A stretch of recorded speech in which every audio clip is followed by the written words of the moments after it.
സാറേ ദേ ആ സാറന്മാര്.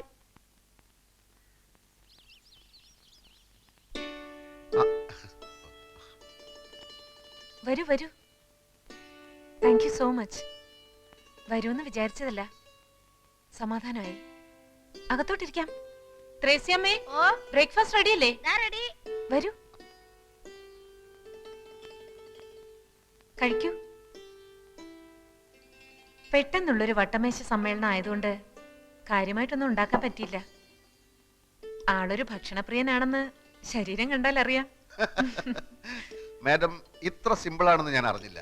സത്യത്തിൽ ഞങ്ങളാണ് ക്ഷമയോദിക്കുന്നത്. ഞങ്ങളല്ല, താൻ.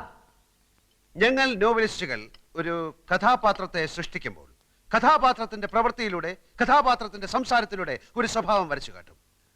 കഥ ഏതൊക്കെ വഴിത്തിരിവുകളിലൂടെ കടന്നുപോയാലും കഥാപാത്രത്തിന്റെ അടിസ്ഥാന സ്വഭാവം ആദ്യാവസാനം ഒന്ന് തന്നെയായിരിക്കും. അങ്ങനെ ഒരു ലോജിക് മാഡത്തിന്റെ സ്വഭാവത്തിൽ കാണാനില്ല. ഈറ്റപ്പിലെ പോലെ ചാടിക്കടിക്കും, അടുത്ത നിമിഷം മാൻപേടയാകും. What is this?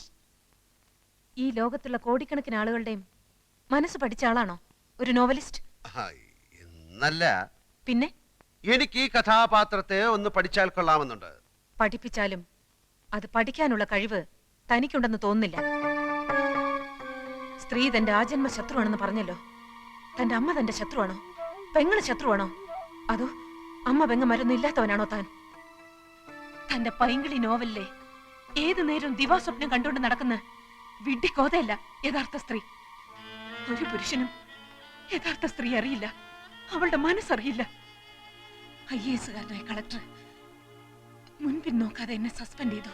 കാരണം സ്ത്രീ അറിയാനുള്ള പഠിത്തം ആ ഇഡിയറ്റിനുമില്ല. എന്തുകൊണ്ട് ഞാൻ ഇയാളെ പൂട്ടിയിട്ടു? പൂട്ടിയിടുമ്പോ എന്റെ മനോവികാരം എന്തായിരുന്നു?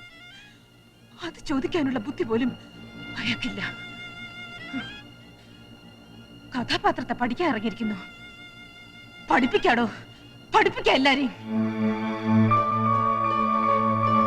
I am a self-made woman. ഒരുത്തന്റെ ഔദാര്യം ഇല്ലാതെയാണ് സ്വയം ഈ നിലയിലെത്തിയത്. ആരും എന്നെ തോൽപ്പിക്കാൻ ഞാൻ സമ്മതിക്കില്ല. എന്റെ തോൽവി ആഘോഷിക്കാൻ ഞാൻ അതിലും ഭേദം മരണമാണ്. എന്റെ മരണമാണ് നിങ്ങൾ ആഘോഷിക്കേണ്ടത്. മരിക്കാം, മരിക്കാൻ ഞാൻ. Yes, I'll kill myself. മരിക്കാൻ ഞാൻ, മരിക്കാം. എന്റെ കാശത്തുമ്പോ എന്ന നോവലിലെ നായിക രാഗിനെ പോലെ വെയിൻ കട്ട് ചെയ്ത് മരിക്കാനുള്ള പുറപ്പെടാൻ തോന്നുന്നു. നീ കത്തി പിടിച്ചു വാങ്ങ.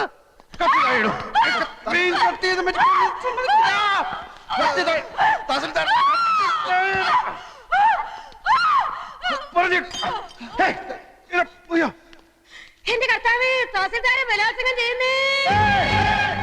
അവനത് ചെയ്യും. അവന്റെ എല്ലാ നോവലിലും ഉണ്ടല്ലോ ഒന്ന് രണ്ട് റേപ്പ്. ഈ എഴുത്തുകാരന്റെ ഉള്ളിലുള്ള ആഗ്രഹങ്ങളാണല്ലോ അവന്റെ രചനയിലൂടെ പുറത്തു വരുന്നത്. സാറൊന്ന് ചുമ്മാതിരിക്കുന്നുണ്ടോ? ഒരു തഹസിൽദാരെ വീട്ടിൽ കയറി റേപ്പ് ചെയ്യാനുള്ള ധൈര്യമൊന്നും കോട്ടപ്പുറത്തിനില്ല.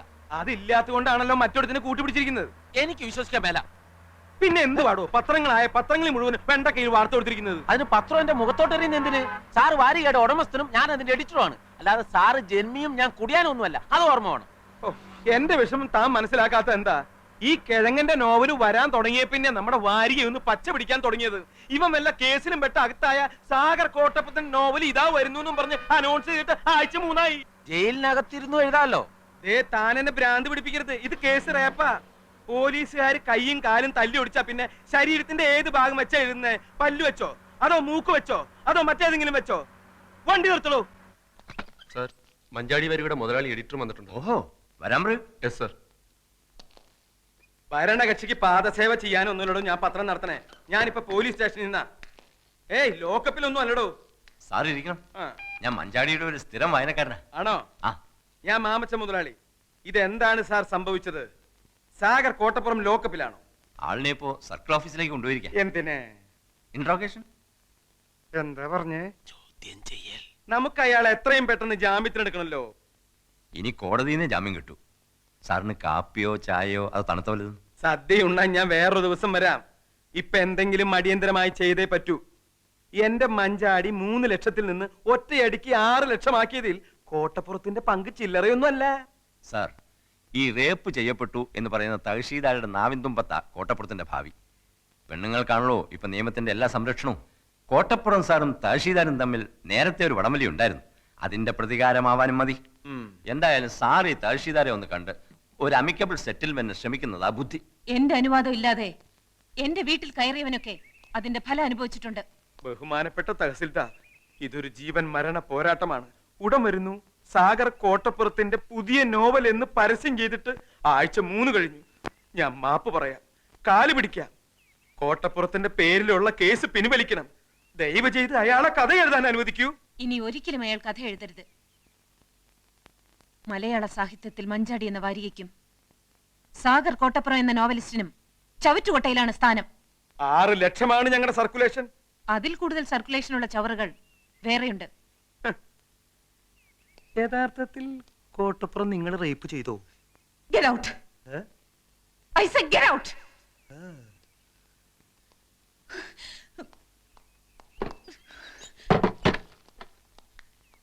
ഇവളെ ഒരു തവണയല്ല പല തവണ റേപ്പ് ചെയ്യണം. ഒരു 10 50 കൊടുക്കാന്ന് പറ. എന്തിനു റേപ്പ് ചെയ്യാനാ? അതിനല്ല കേസി നൂരാൻ. എടോ, അക്കാര്യത്തിലേക്ക് കടക്കാൻ അവൾ അതിന് നിന്ന് തരണ്ടേ? പണം കൊടുക്കാൻ ആദ്യമേ പറയേണ്ടതായിരുന്നു. സാർ ഒന്നുകൂടി ഒന്ന് ശ്രമിക്ക്. വേണ്ട. വേണം. വേണ. വേണം.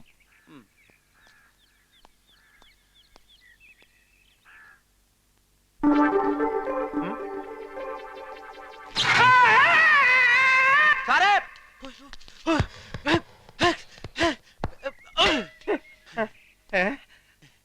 പവർ കട്ട് സമയത്ത് വരാം.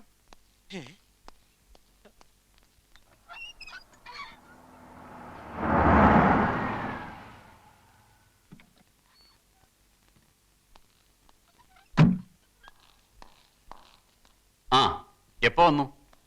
കുറച്ചു നേരായി. എന്തായി സാർ കാര്യങ്ങൾ? വിചാരിച്ച പോലെ തന്നെ. പ്രതികളെ 2 ആഴ്ചത്തേക്ക് റിമാൻഡ് ചെയ്തു. Very good. അത് കഴിഞ്ഞ് അവരും സ്ട്രോങ് ആയിട്ട് തന്നെ നീങ്ങുന്നത്. അഡ്വക്കേറ്റ് സുകുമാരൻ നായരാ വക്കാലത്തെടുത്തിരിക്കുന്നത്. പ്രിയയോട് ഞാൻ ഒരിക്കൽ കൂടി ചോദിക്കുകയാണ്, വേണോ? നമുക്കിത് കോംപ്രമൈസ് ആക്കുന്നതല്ലേ നല്ലത്? No sir. This is not a silly case Priya. പ്രത്യേകിച്ചും പ്രതികളുടെ സോഷ്യൽ സ്റ്റാറ്റസ് കൂടി കണക്കിലെടുക്കുമ്പോൾ. പത്രങ്ങൾ ഇത്തരം കേസുകൾ കൈകാര്യം ചെയ്യുന്ന രീതി അറിയാവല്ലോ. അവരെ മാത്രമല്ല, പ്രിയയും ബാധിക്കും അത്. എന്നെ പറ്റി എന്തെഴുതിയാലും പറഞ്ഞാലും എനിക്കിപ്പോ അതൊരു പ്രശ്നമല്ല. I am already prepared to face the consequences. Okay, leave it. പ്രതികൾ പ്രിയയുടെ വീട്ടിൽ വന്നതും ദേഹത്ത് തൊട്ടതുമൊക്കെ പ്രൂവ് ചെയ്യാൻ എളുപ്പമാണ്. പ്രിയയുടെ മൊഴി മാത്രം മതി അതിന്. അങ്ങനെ വന്നാൽ 511 റേപ്പ് അറ്റംപ്റ്റ്, 7 വർഷം വരെ റിഗറസ് ഇംപ്രിസൺമെന്റാ. ഈ കേസിൽ പരിഗണിക്കില്ലെങ്കിലും ചെറിയൊരു വീഴ്ച നമ്മുടെ ഭാഗത്തുമില്ലേ? ഐ മീൻ, പ്രിയ ക്ഷണിച്ചിട്ടാണ് അവർ പ്രിയയുടെ വീട്ടിൽ വന്നത്. So what? അതല്ല, എന്തിനു വേണ്ടിയാണ് ഊതിപ്പെരുപ്പിച്ച് ഇങ്ങനൊരു കേസ് ഫ്രെയിം ചെയ്യുന്നത്? അങ്ങനെ ഒരു ചോദ്യം ചോദിക്കേണ്ടത് എന്റെ അഡ്വക്കേറ്റ് അല്ല. പ്രിയ എന്നെ വെറും ഒരു അഡ്വക്കേറ്റ് ആയിട്ടാണോ കാണുന്നത്? ഈ കേസിൽ അങ്ങനെ കാണാനാണ് എനിക്കിഷ്ടം.